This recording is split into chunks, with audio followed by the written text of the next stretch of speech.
Hey guys, and welcome to the 5.6 tier list update. It's, yeah, 6th update of this tier list. We're still going strong, and as per usual, these are being done live on Twitch and uploaded to YouTube later. Now, before we get started, I'd just like to make a quick note of the tier list. To those of you who do watch on YouTube, considering I have said it before, just before I've gone live, but I haven't said it on the YouTube videos exclusively. This tier list is for competitive play, meaning it is for the SPL level and high minor league level play. Most of the time this will not apply to your casual games or even your ranked games until you get to that high diamond or even masters or even grandmasters level style of play, at which point this tier list will then start becoming more relevant to you. Even so, these are the gods which you should be looking to pick up and should be looking to play when going for that sort of style of play, when looking to improve your play, as these gods do help you out in the meta that is currently available. So, without further ado, and just getting that announcement out of the way, because, as I said, I haven't said it before, let's get started.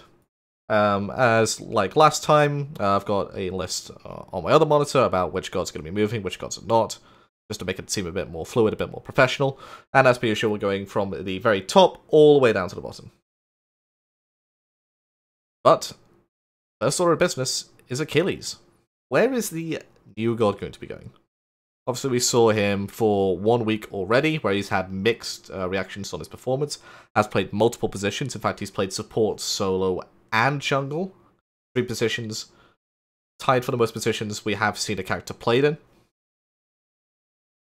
Actually, no, Athena has more positions played. Athena's been played in 4 positions. It has been played in mid 1 game, that I remember. I don't exactly remember which season, but that's beside the point. So, where does Achilles go? Well, with a good early game control and good teamfight presence thanks to his execute, as well as a nice long stun, good ability to evade damage thanks to his combat dodge, and good sustain in his kit, Achilles actually does quite well for himself.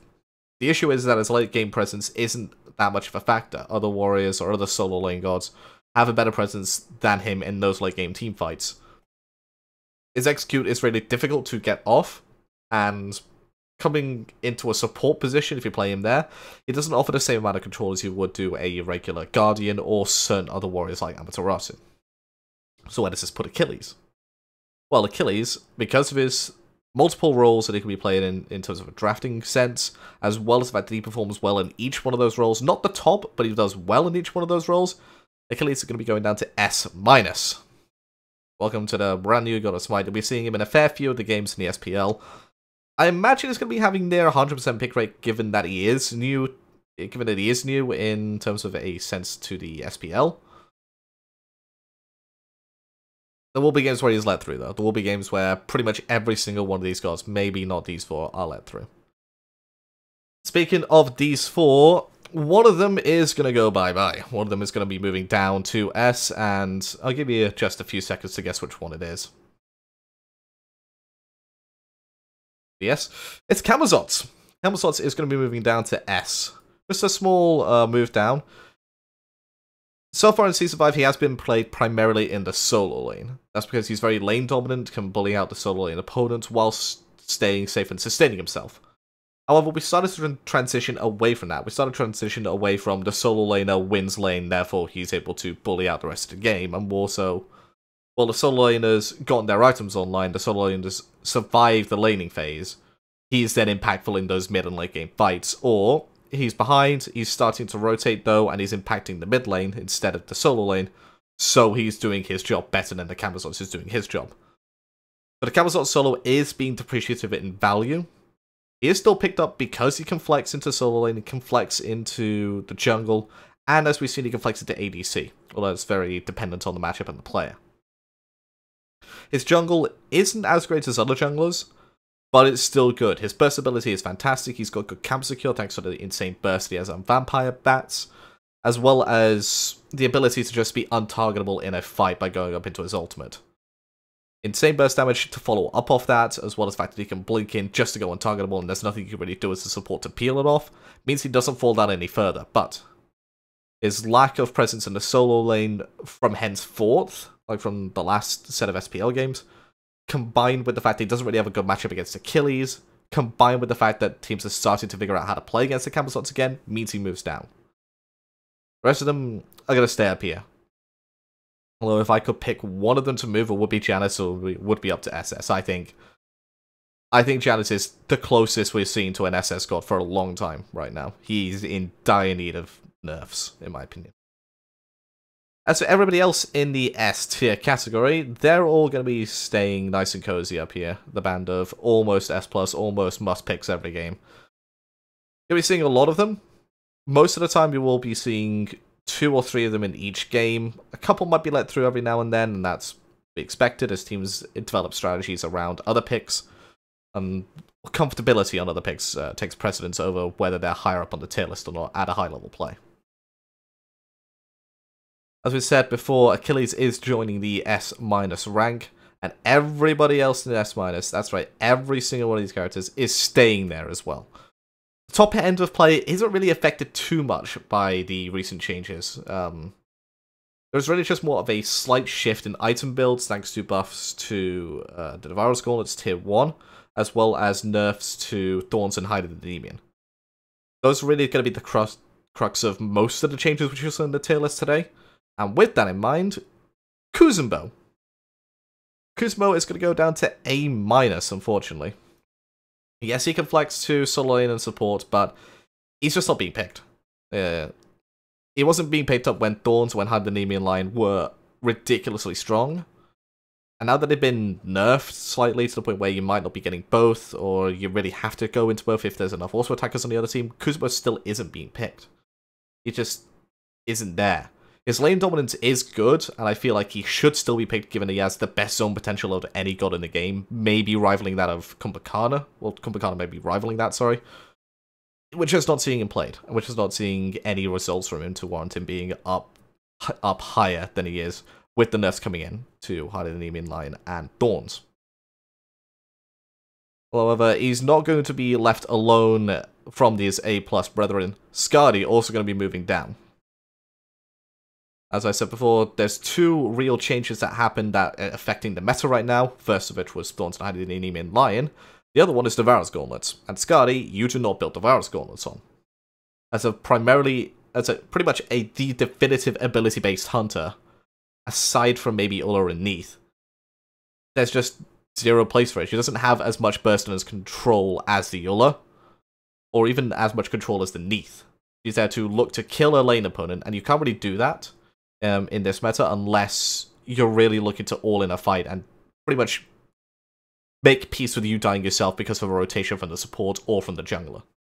So Skadi can't build the lead that she wants to, isn't as safe as some of the other hunters that are on the list, and unfortunately just moves down because of it.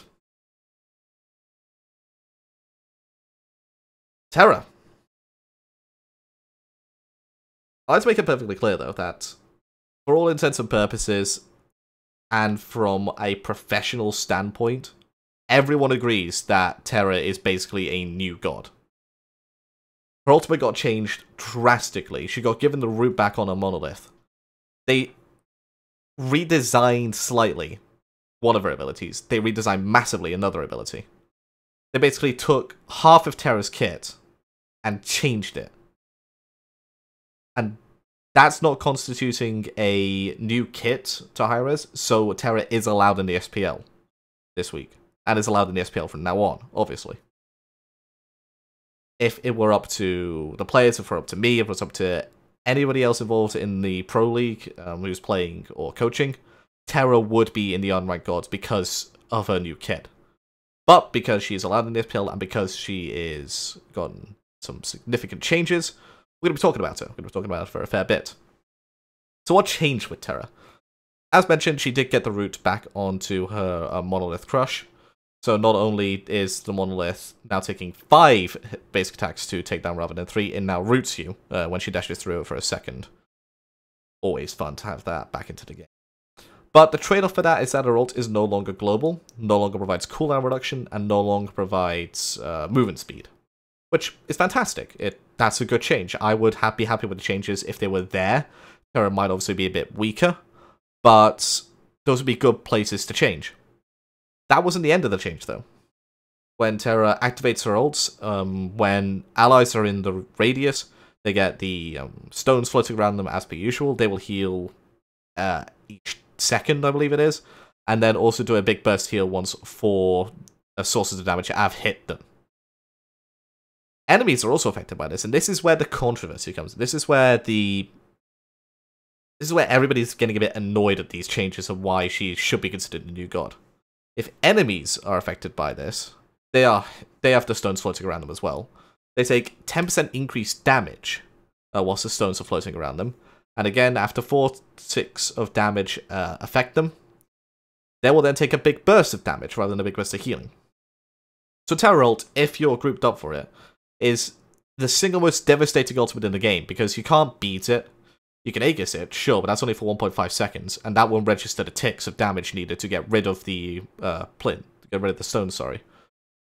The only real option is to sprint away from it, but by that time, Terra's probably got to sprint as well, so she'll just chase you down. It's one of the easiest ultimate abilities to confirm in the game from a support perspective, and is probably the most impactful in a team fight. Yet she's not considered a new god in terms of playability in the SPL. And myself and a few other people just can't get their head around that. So with all that discussion being talked about, with all those changes coming through, where does that put Terra?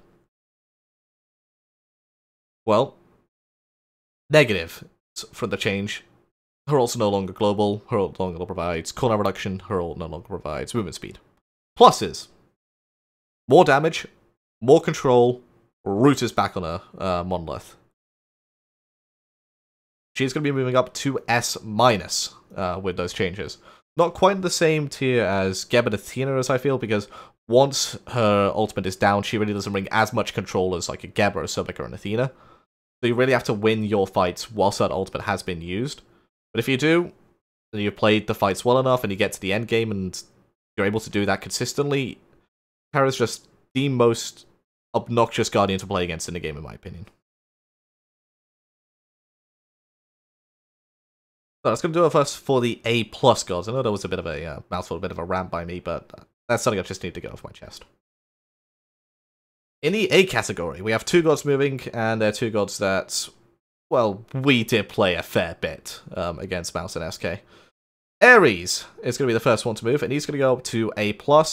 Some minor quality of life changes regarding his ultimate. You can now pull through walls, as well as some meta shifts towards characters which rely on mobility, specifically these 3 fuckers up here that need to get nerfed, or removed from the game completely.